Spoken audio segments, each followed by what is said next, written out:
are you? Hi, good. How are you doing?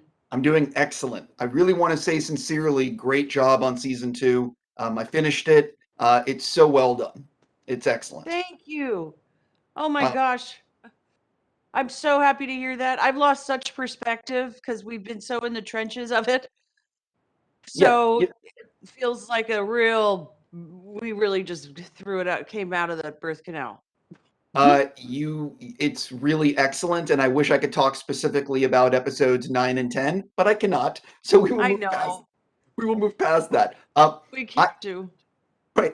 So I'm curious for fans, what can you actually tease about season two? I hate asking the generic thing, but I think people want to know. Season two is really kind of a reflection of what we leave season one with this sort of seismic shift that takes place after the two Alex and Bradley kind of dump that honesty dump in that the news that broadcast that just sort of shuts everything down and chaos ensues, and it's kind of like sifting through the rubble of what that the impact of that, and everybody kind of has to step back. And I know for my character, takes a break, goes away, has to sort of sit with who she is and what she has done, what she allowed, who does she want to be, how can she be.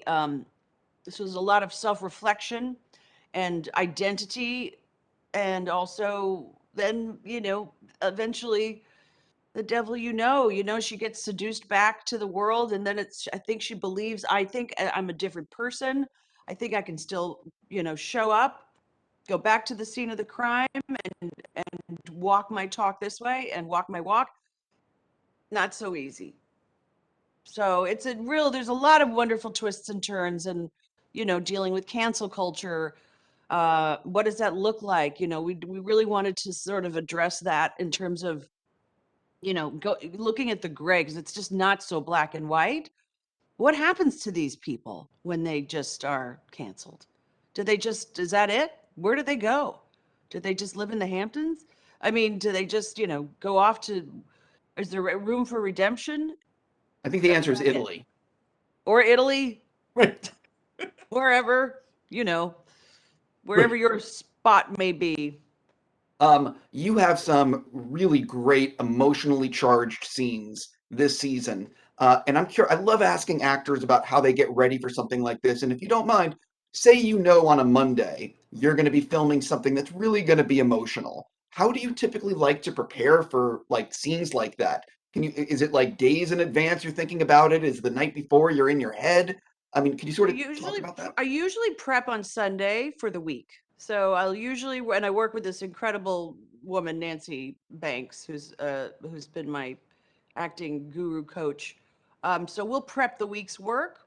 We'll, kind of do, but I don't ever over prep, because I find, for me, if I overly think or overly rehearse a scene, I lose the spontaneity of it. I just have to know where I'm going to go, what part of the well I have to kind of touch at, in order to portray the scene as truthfully as I can. And it's not easy. It's kind of, I did personally feel like I crawled to the finish line of this, on an emotional level. I don't think I've cried that much or been that hysterical ever. Uh, just even you can even see in my face, it's just like the tears, the everything is just fallen from all of it. I was going to say no, but you really did such a great job this season. You really Thank you. did. I'm so appreciative of that. I was saying, but you lose so much perspective because we've been in it for so long, and in post production and in the editing, and it's just been, because I've said, I don't know, maybe, let's hope. I think it's okay. I think we did it. Yeah. But thank you for that. No, I'm you so did. happy you enjoyed it. Thank you so much for your time. My pleasure.